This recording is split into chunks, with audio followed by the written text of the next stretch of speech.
Sekali peristiwa Yesus berbicara kepada orang banyak tentang kerajaan Allah dan ia menyembuhkan orang-orang yang memerlukan penyembuhan. Pada waktu hari mulai malam datanglah ke-12 murid kepada Yesus dan berkata, "Suruhlah orang banyak itu pergi, supaya mereka pergi ke desa-desa dan kampung-kampung sekitar ini untuk mencari tempat penginapan dan makanan, karena di sini kita berada di tempat yang terpencil."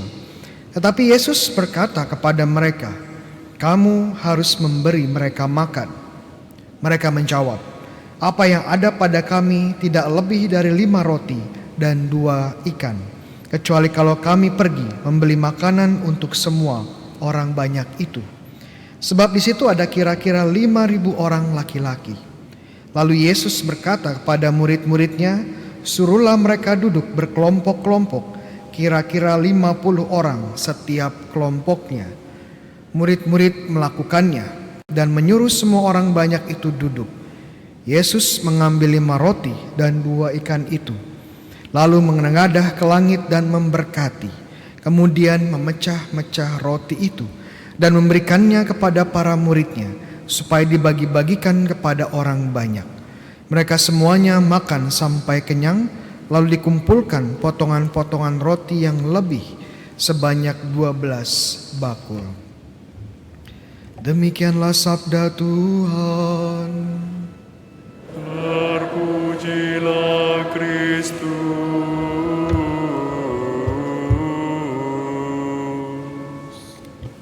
Saudara-saudara yang terkasih, pada kesempatan hari Minggu ini kita bersama-sama merayakan hari raya Corpus Christi. Ya, Corpus Christi itu apa? Ya, Corpus Christi bahasa Latin dari tubuh Kristus, ya, perayaan tubuh dan darah Kristus, di mana kita bersama-sama dipanggil untuk merenungkan lebih dalam lagi, dipanggil untuk menghormati dan menyembah lebih dalam lagi tentang Yesus Kristus yang sungguh-sungguh hadir di dalam Ekaristi, tubuh dan darahnya. Namun kalau kita berbicara tubuh dan darah, ya, tubuh darah yang hidup, ya pasti tidak akan bisa dipisahkan dari seluruh manusianya. Jadi yang kita terima itu adalah manusia, ya, kemanusiaan Yesus. Tapi tidak hanya kemanusiaan Yesus, Yesus juga tidak bisa dipisahkan dari keilahiannya. Jadi yang kita terima di dalam Ekaristi itu adalah totalitas Kristus. Tubuh dan darahnya, jiwanya, kemanusiaannya, keilahiannya. Jadi totalitas Kristus itu yang kita terima. Yang cukup menarik juga adalah Kristus, Yesus, itu tidak pernah dipisahkan, ya, tidak pernah terpisahkan dari Bapa dan Roh Kudus. Jadi kita lihat yang kita terima di dalam Ekaristi adalah Tritunggal Maha Kudus. Dan ingat juga bahwa para kudus di surga dan juga para malaikat ini tidak akan pernah terpisahkan juga dari Allah Tritunggal. Jadi yang kita terima di dalam Ekaristi itu adalah Tritunggal Maha Kudus dengan seisi surga. Jadi kita bisa lihat bahwa apa yang datang dan hadir di dalam Ekaristi adalah surga itu sendiri. Dan waktu saya menyadari ini rasanya mau meledak kepala. Wah, luar biasa sekali Ekaristi, ya.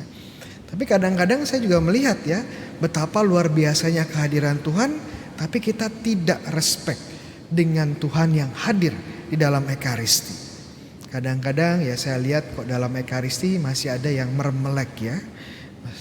Masih ada yang ngantuk-ngantuk atau tertidur, saya juga nggak tahu, ya, di depan sakramen Ekaristi. Ada juga yang masih sibuk mainan dengan HP, ya, nggak tahu mainan apa, ya, di depan sakramen Maha Kudus. Yang lain mungkin nggak main HP, yang lain mungkin penuh sadar, ya, tetapi pikirannya mungkin kemana-mana, ya, depan sakramen Maha Kudus, ya. Tapi yang dipikirkan nanti kira-kira habis ini mau makan di mana, ya? Iya. Mau makan bakso kah? Ya. Atau makan B2 kah? Apa-apa, ya. Jadi kadang-kadang, ya, di depan misteri agung, di depan Allah sendiri dan seisi surga, kita nggak memberikan yang terbaik. Ya, itu urusan Anda, ya, dengan Tuhan. Saya hanya bisa mengingatkan. Namun pertanyaan yang lebih jauh adalah bagaimana ini bisa terjadi? Bagaimana roti dan anggur kok bisa menjadi tubuh dan darah Kristus? Romo punya pertanyaan kecil. Di momen apa di dalam Ekaristi tubuh dan darah Kristus sungguh ada? Roti dan anggur tidak lagi roti dan anggur, tapi tubuh dan darah Kristus. Di momen apa? Ada yang tahu? Nanti dapat hadiah ya. Hadiahnya apa? Iya, pisang ya. Tapi kebetulan pisangnya belum panen, jadi saya cicil dulu ya. Nanti dapat setengah pisang. Ya. Dalam momen apa? Konsekrasi, luar biasa sekali ya. Konsekrasi itu yang mana Romo? Ya jangan-jangan belum tahu konsekrasi itu yang mana. Konsekrasi itu momen di mana Romo mengatakan atau mengulangi kata-kata Yesus sendiri, inilah tubuhku, inilah darahku. Dan kemudian roti dan anggur yang adalah tubuh dan darah Kristus diangkat untuk kita sembah ya. Makanya ada bunyi gong. Wah, kadang-kadang gongnya keras sekali ya. Romonya juga kaget ya. Ada bunyi loncengnya juga untuk menandakan ini momen yang paling sakral di mana surga sungguh turun di dunia dan hadir di tengah-tengah kita. Wah, luar biasa sekali. Pertanyaan lebih dalam, kok bisa itu terjadi ya? Satu penjelasan diberikan oleh Thomas Aquinas, seorang santo, pemikir terkenal di abad ke-13. Dia menjelaskan kehadiran dari tubuh dan darah Kristus dengan sebuah istilah yang cukup keren ya, namanya transubstansiasi. Waduh, apa itu Romo ya? Dengerinnya aja mules ya. Transubstansiasi. Dari dua kata Latin, trans, pergantian atau perubahan, substansi. Substansi itu essence, hakikat atau kodrat ya. Ini menjawab pertanyaan apa? Apa ini ya? Jadi yang terjadi adalah transubstansi, perubahan kodrat. Yang kodratnya adalah yang tadi apanya adalah roti dan anggur berubah menjadi tubuh dan darah Kristus. Namun yang luar biasa adalah walaupun kodratnya berubah, apanya berubah, tetapi yang kita lihat dengan mata kita, yang kita pegang dengan tubuh kita tetap rupa roti dan anggur. Biasanya ya kalau ada perubahan kodrat, yang kita lihat juga berubah. Kalau kayu dibakar menjadi abu ya, berubah kodratnya dari kayu menjadi abu. Dan yang kita lihat pun berubah. Yang tadi kayu terlihat kayu, sekarang terlihat seperti abu, terlihat abu ya. Namun yang terjadi dalam Ekaristi, dalam transubstansiasi, walaupun kodratnya berubah, esensinya berubah, yang terlihat tidak berubah. Yang tetap kita lihat, yang tetap kita pegang ya rupa roti dan anggur. Tapi kalau kita tanya ini apa? Ini adalah tubuh dan darah Kristus. Waduh, kok kayaknya gak masuk akal Romo. Kok kepala saya mulai pusing dengerinnya Romo. Apa mungkin itu terjadi? Apa mungkin itu bisa terjadi? Jawabannya mungkin saja.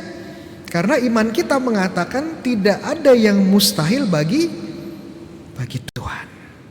Kalau Tuhan bisa menciptakan dunia, menciptakan universe ya, dari ketiadaan menjadi ada. Kalau teman-teman percaya multiverse ya, itu juga Tuhan yang menciptakan dia. Kalau Tuhan bisa menciptakan tingkatan hierarki malaikat. Malaikat memang ada tingkatannya Romo. Ya, menurut tradisi Katolik ada. Contohnya apa Romo? Contohnya yang tingkat pertama namanya serafim ya. Tingkat kedua ada yang tahu namanya apa?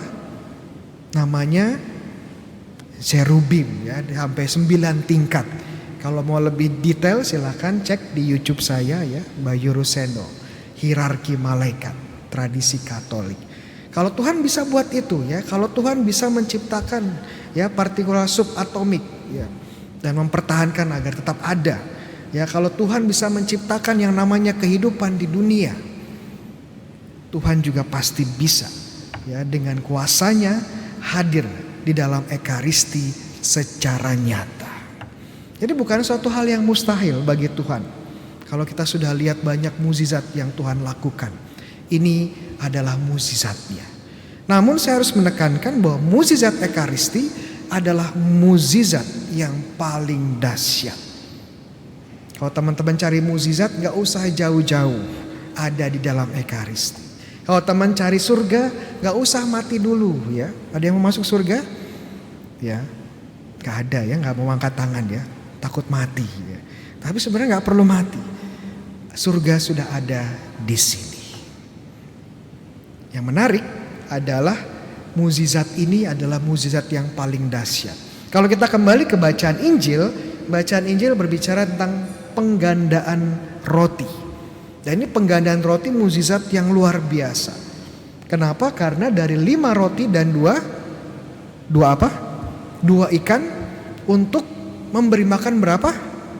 5.000 orang. Itu baru laki-laki ya. Belum menghitung wanita dan anak-anak. Kalau teman-teman di gereja ini sekarang dihitung ada berapa orang? Kira-kira ada berapa orang di gereja ini? Sekarang mungkin hanya 300 ya, 300 orang. Sangat kecil. Dibandingkan 5.000 orang gak ada apa-apanya di sini. Tapi bahkan hanya dengan roti 5 biji, Tuhan bisa melipat gandakan itu dan memberikan makan kepada semuanya sampai kenyang. Bahkan ada sisanya. Sisanya berapa? 12 bakul. Luar biasa. Namun kalau kita bandingkan sebenarnya mukjizat yang dilakukan Tuhan Yesus ini ya luar biasa. Tetapi ada yang lebih luar biasa lagi. Kalau kita kembali ke perjanjian lama, kita akan melihat bahwa Tuhan juga menyediakan roti. Menyediakan makanan kepada bangsa Israel. Yang ribuan mereka. Tidak hanya sehari, tidak hanya 2 hari, tapi berapa hari? Berapa lama? Betul? 40 tahun. Luar biasa sekali. Tuhan bisa melakukan itu. Dan ini mukjizat yang luar biasa. Tapi saya bilang sekali lagi, dibandingkan Ekaristi yang mukjizat tadi gak ada apa-apanya. Lah kok bisa Romo? Mukjizat-mukjizat tadi gak ada apa-apanya. Iya, karena mukjizat-mukjizat yang tadi, pelipat gandaan roti, memberi makan mana dari surga, itu hanya memuaskan lapar badani. Itu hanya memuaskan kebutuhan biologis. Tapi setelah itu lapar lagi, setelah lapar ya bisa mati lagi. Hanya berakhir sampai kenyang tubuh.